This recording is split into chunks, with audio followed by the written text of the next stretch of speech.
Hello and welcome to Tech Doctors Deep Dive. As you know, Tech Doctors examines technology news from an engineering perspective.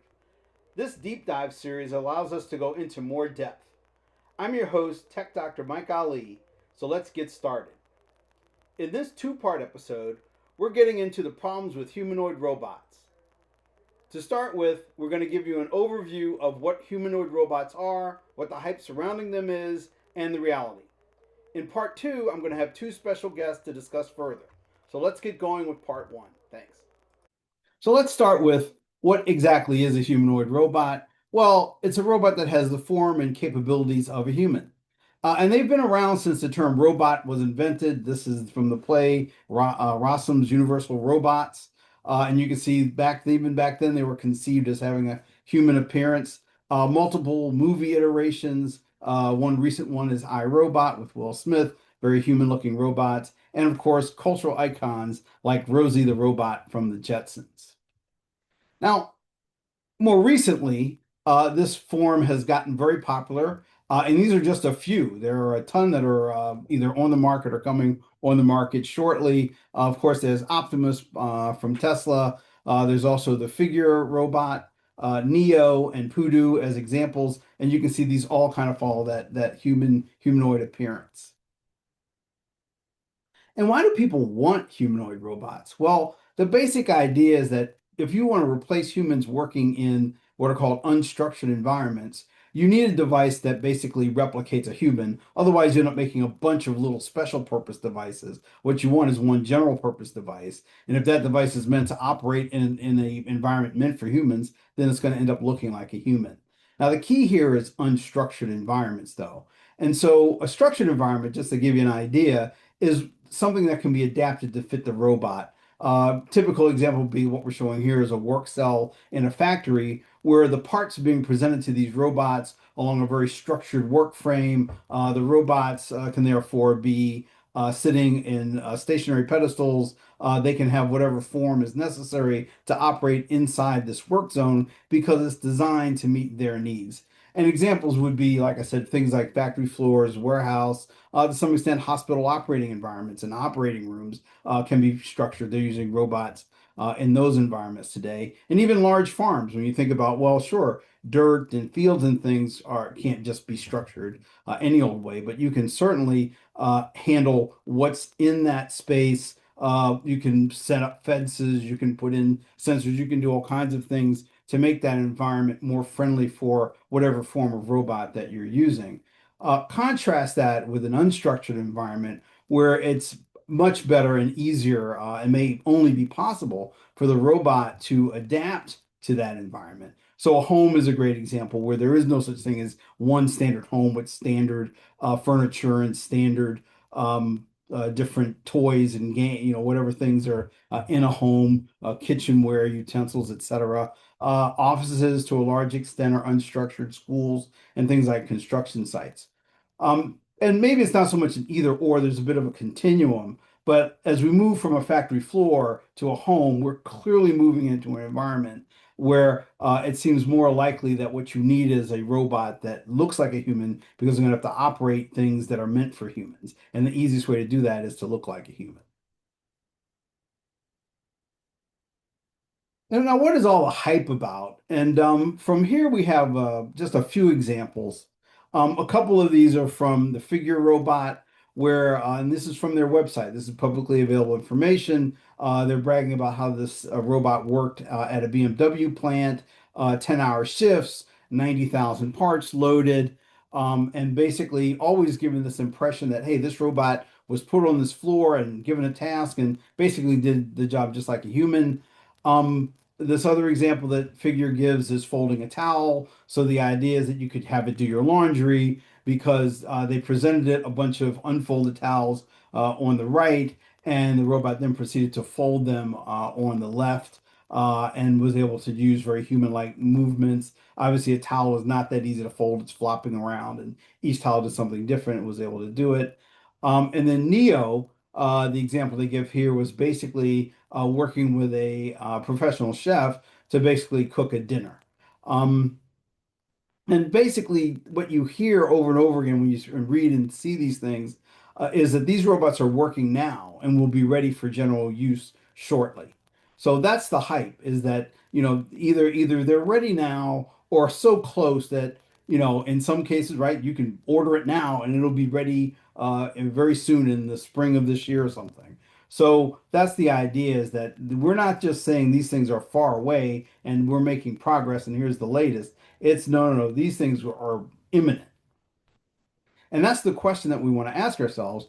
Are they really imminent? And the thesis that we presenting today is that they're not. They're actually very hard to make. It's very hard to make a robot that operates like a human. And again, they were talking about unstructured environments because you're putting a humanoid robot in this unstructured environment where they clearly require two things: artificial general intelligence, also known as human level intelligence, and also dexterous manipulation capability. And by dexterous manipulation, we mean being able to do things with multi-fingered hands that requires mechanisms and sensors. So the reality behind the hype is that these robots are doing simple demonstrations now and will require significant breakthroughs in AI and sensing before being deployed as human replacements in unstructured environments. And we're going to talk more about why that is. So let's start with artificial intelligence limitations. The current generation of AI has the following limitations that are basically disqualifying for having a robot operating autonomously in an unstructured environment. The first is they can't learn without supervision. They have to be taught everything. It cannot learn on its own. And if you think about it, an unstructured environment is the place that requires learning. There's no bounds on the objects in that environment. There are no bounds on the tasks that might need execution. The weather, temperatures, any the objects, everything can vary in ways that you can't anticipate. And so, just like a human has to learn to deal with all that variation, the robot must be able to learn. And that is one thing that the current generation of AIs can't do. They're incredibly unaware of context. A home that has small children requires a different set of assumptions and situational awareness than a house with senior citizens. Or think about a house in the city versus a house in the country, and so on. Context affects everything in the house, including safety protocols, how it's organized, the types of chores, and the necessary outcomes of those chores. Robots today can't do causal reasoning. AI has no world model, the current generation, so it can't make logical inferences about the results of its actions on objects in that environment. And again, since you can't anticipate ahead of time every object and every interaction, you have to be able to basically observe and predict based on what you've learned in the past. Also, these robots have no ability to generalize. Once you show a person how to use a pair of scissors, they will infer how to use other scissors. Scissors come basically in all kinds of sizes and shapes and sharpness, etc. And you don't have to keep teaching someone every time you teach them how to use a pair of scissors, each different variation of that. We adjust. But if it's not scissors, it's doorknobs, it's utensils, appliances, tools, light bulbs, etc. And generalization requires all of the things that we talked about above: the ability to learn without supervision, context, causal reasoning. So the fact that it can't do any of the things is basically disqualifying for working in an unstructured environment. Now that's just the AI part. Now let's talk about dexterous manipulation, something we humans take for granted every day. And you can see on the upper part of these pictures here, just different ways that we use our fingers and hand to manipulate a variety of objects, from fruit and tools and bottles and holding a bottle and unscrewing it, squeeze bottles, writing, using tools, picking up myriad plates and things. And sure, you can uh, get a robot to sort of pose doing these things, but to actually really manipulate these objects in the way that humans do takes a lot because you're using your fingers. It's not just your placement, but you're also rolling and sliding and grasping and re-grasping and also pre-grasping, because it turns out that you start shaping your hand before you even touch the object. So there's a lot going on in manipulation. And we learn from experience, something we just talked about, right? That robots and AI can't do. We observe and notice that we're able to sense pressure, temperature, texture. Um, and so you need all these things for dexterous manipulation when you have multi-fingered hands like we do. And if you say, well, maybe we don't need these multi-fingered hands, well, now you're back to the unstructured environment case that's meant for humans. And everything in our world is meant to be manipulated by hands with fingers. So if your robot doesn't have them, it's operating with a handicap. So let's talk some more about dexterous manipulation mechanisms and sensors, starting with the mechanisms. So on the left, we've got our human hand, and we're going to need to talk about degrees of freedom because this is a big topic when we start looking at different robot hands and things about how many degrees of freedom they have. And so if you look at the human hand, if you look at each finger, it actually has 4 degrees of freedom. One joint at the fingertip, one in the middle, one back here at your knuckle, and they can go side to side. So that's 4. Your thumb actually has 5. It's very obviously it can swing under, it can curl in, and a lot of movement with your thumb works out to about 5 degrees of freedom for a total of 21 degrees of freedom with the hand. Now your wrist actually then adds pitch uh, and yaw, and then your elbow actually adds roll. So when you talk about just the wrist, though, we talk about pitch and yaw. And so that gets you 2 degrees of freedom for a total of 23. Now let's compare that with Optimus Gen 3, where they're saying their hand has 4 fingers, and each finger has 4 degrees of freedom, human-like. The thumb, I think they're claiming 6 because they're claiming a total of 22 degrees of freedom. We know there's 4 at the finger, so that leaves 6 for the thumb. I'm not sure I totally believe it, but I have to go with what's published for the hand, and this is what they're saying. They're saying their total hand is 22. Then they're saying their wrist has 3 degrees of freedom. So they've got pitch, yaw, and roll. So they're saying they have a total of 25. So good news for the Tesla Optimus Gen 3 hand as far as degrees of freedom. So now let's talk about some other hands because the trick here is to realize that even though a hand may have 5 fingers, you don't know automatically that it has all the dexterous capability of a human hand, which we said is roughly 22 degrees of freedom. So let's look at the Inspire Robotics hand.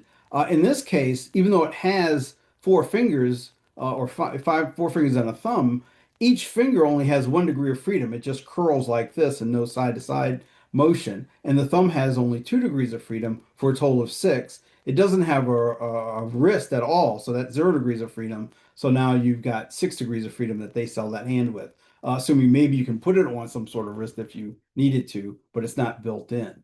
The Seed Robotics hand, we talked about the Tesla Robotics hand.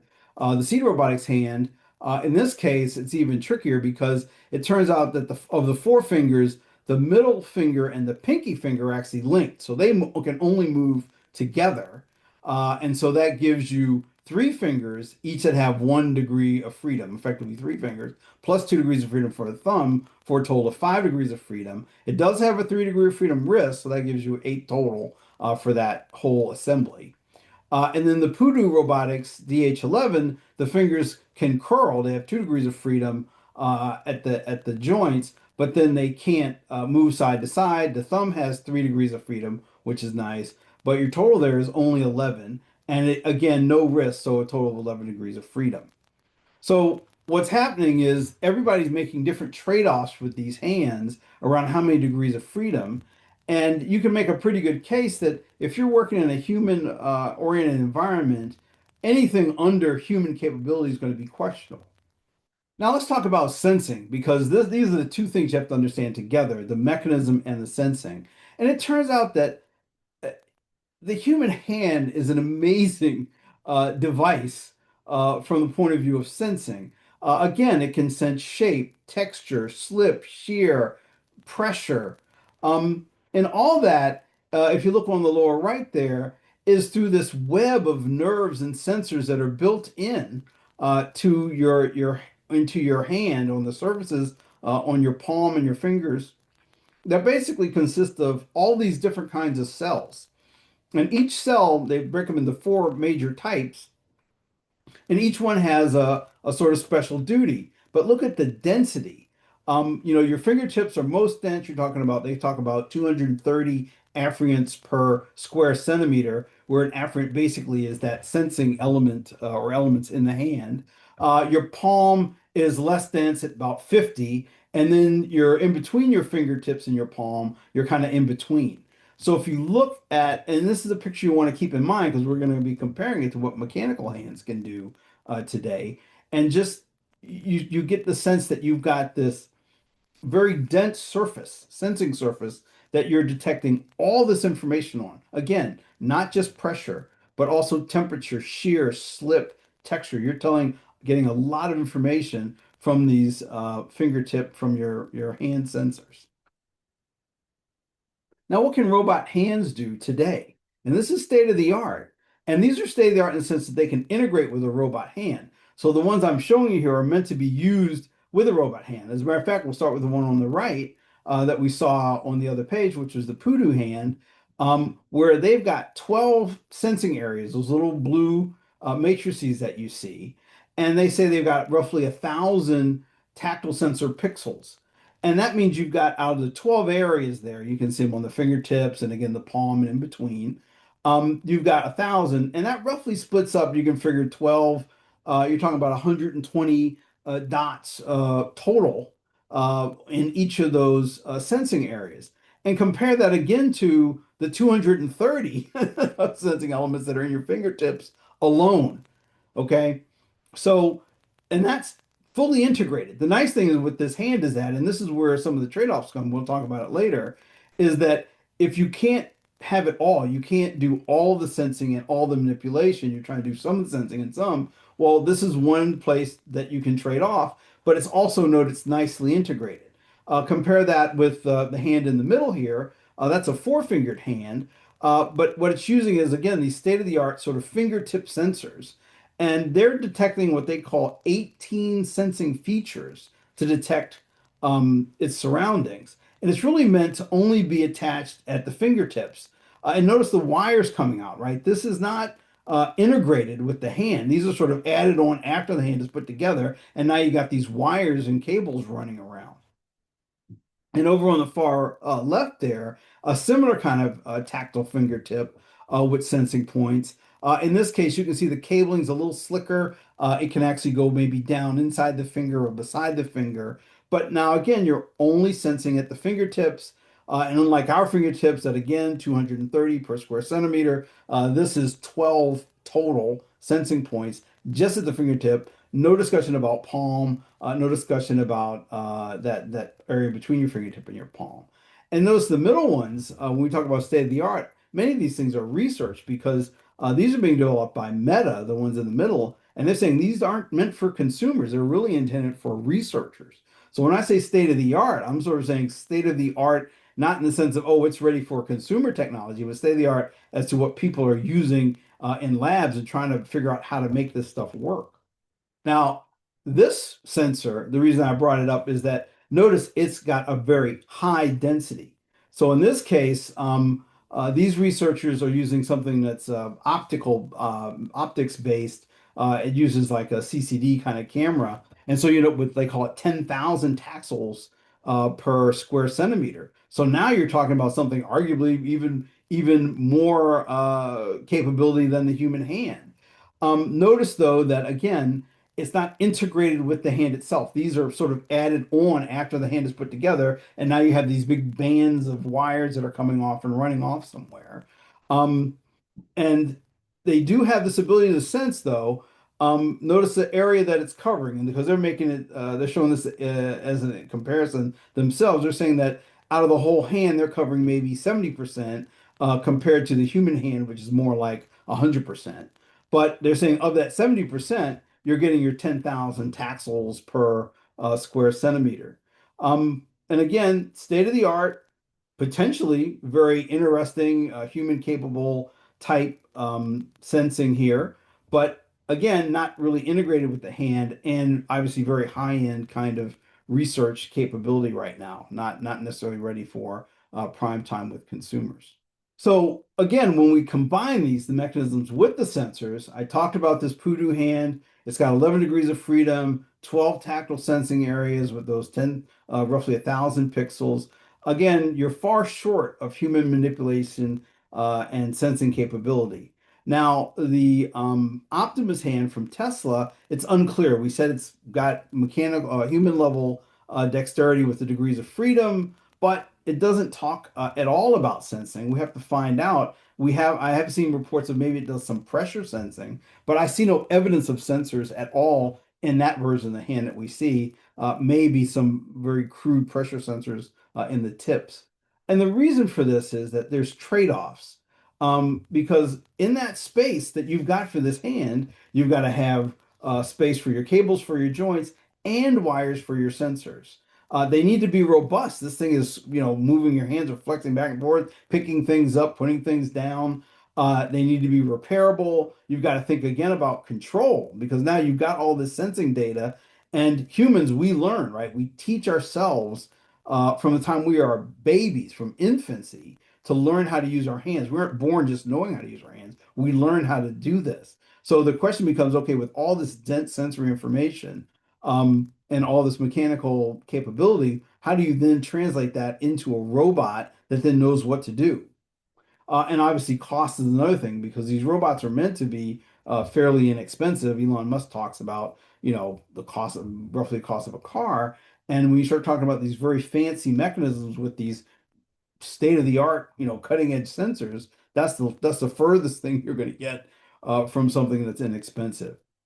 And remember, the name of the game here is that it needs to be human comparable because these are humanoid robots working in human environments. And so, if they're not human comparable, the question goes, how are you going to do training and trust that they can do all the tasks that they need to do? Uh, you just you'll have to go that much further in thinking about how to do the mappings and things. Haven't gotten this far, and hopefully we've made the case at this point that we are further from having these robots being able to do just any task in anybody's home than people are saying, then what are the questions that you should be asking when you see some of these videos and reports from CES and Elon Musk and newspapers saying, hey, these things are imminent? And what we're going to suggest is you think about four main questions. Number one is it a puppet? Is it teleoperated? We're going to give you examples of these. Two is that degrees of freedom question for the hand. How many does it have? What sensing is available in that hand? Again, how sophisticated? And then lastly, when it comes to demos, is that robot being shown robustly completing an entire mission in an unstructured environment? Now let's talk about each of those. So the first one is it a puppet? Is it teleoperated? Um, because clearly, if the robot's being teleoperated, it's not ready to work autonomously in your home. Um, the people who are showing you the demo should tell you whether or not it's teleoperated. And the example of Neo at the far right, you see that they were straight up about it. They said, we're showing you how this robot can do things around the home, but notice the man who's in control of the robot. But you may need to watch carefully or check post-demo reports because there's the Tesla robot that was doing one of these folding cloth exercises, and they didn't say a word. They just showed the demo, and a few eagle-eyed viewers noticed where I have the red circle there. You can see the human operator with the glove doing the motions, and there are actually even versions of this video where they've cut that out. So buyer beware, watcher beware, look out for this. How many degrees of freedom does a hand have? We talked about this. The lower the number, the greater number of demos it should be required to prove capability. So if you've got a Tesla and you've got 25 degrees of freedom, it's human comparable, you're probably good to go, but still show us that you can make that hand do something useful. If you've got something like the ones we showed with 11 degrees of freedom or 5 degrees of freedom, we're going to want to see a lot more videos of that robot doing tasks, different kinds of tasks with different kinds of objects in different parts of whatever environment it's supposed to be able to easily operate in before we're going to believe that it's actually that useful. When it comes to sensors, again, how many? What type? Because many we're looking for, thousands, not a dozen like we saw. We're looking for hundreds, thousands of sensors in these fingertips. Uh, and you want to see some output from the sensor because that'll tell you a lot. Starting from the far left there, we see a sensor that basically all it does is just measure pressure. So they've got three sensors on each of the fingers, the middle, the index, and the thumb. And you can see they've got sensors on the fingertip and the middle I think right there where it comes on the inside there, and you can see the data that you're getting back. So it's clear, right? You know that that is not a human capable or human equivalent sensing by any stretch. It may be useful sensing, it lets you pick things up and do some things, and at least you're getting some data back, but it's not human level. Um, More back to something that's that more optical approach that we talked about earlier. There you can see that when you're holding something, you can see that the hand is actually getting quite a lot of information about pressure and shape at a fairly dense array, and all the way over to the far right, where you can see the one that we talked about earlier and the kind of information it returns. Where you can really see those shapes, like it's showing. You can see the dimples on the golf ball that it's holding, and that's when you know, okay, now I've got the right kind of sensing. And you can then say, okay, well, now is it really ready for prime time or not? Don't know, but at least you can start saying, okay, that I can see the kind of sensing that I would expect to see as opposed to over on the far right and understanding the difference in between. And when it comes to the demos, we really focus on this idea of robust completion of an entire mission. And when I say an entire mission, I want to see multiple steps and variations in that step, in those steps. As an example, go into a cluttered room and put everything away. Take all the groceries out of the grocery bags and put them away, some in the refrigerator, some in the pantry. Collect the garbage from around the house and put it into one bag and take that bag into the trash. That's something people do all the time. How about don't show me doing laundry from retrieving the clothes from each room, putting them in the machine, and then pulling them back out and putting them away. And each time you do this mission, I want to see different layouts, different mixes of items, etc. Compare that with the kind of demos that we see today. They're obviously very staged, right? You've got the robot sitting there in front of a table. The cloth, towels, or whatever are presented, or the objects are presented to the robot, and then it does its thing. You don't get a sense of robustness. You don't say, well, what if I change the plates around? What if I use different size towels? What if I flop them in there differently? You don't get any sense of its robustness to any changes. And again, that's not a really end-to-end mission, right? If I show you a robot that can open a door, and then later I'll show it folding a cloth, and then I'll show you it maybe going up some steps or something. That doesn't tell me that it can do the whole thing as one mission end to end, again with robustness. Um, and that's what we really see today. We see pieces of missions done in fairly prescribed kind of setups. So, in summary, as always, don't believe the hype or trust the hype masters, i.e., the people who obviously have a vested interest in making you believe that their products are more capable than they are today. The real question is the robot robustly working like a human in an unstructured environment? And that means using human level intelligence or demonstrating human level intelligence with dexterous sensing and manipulation.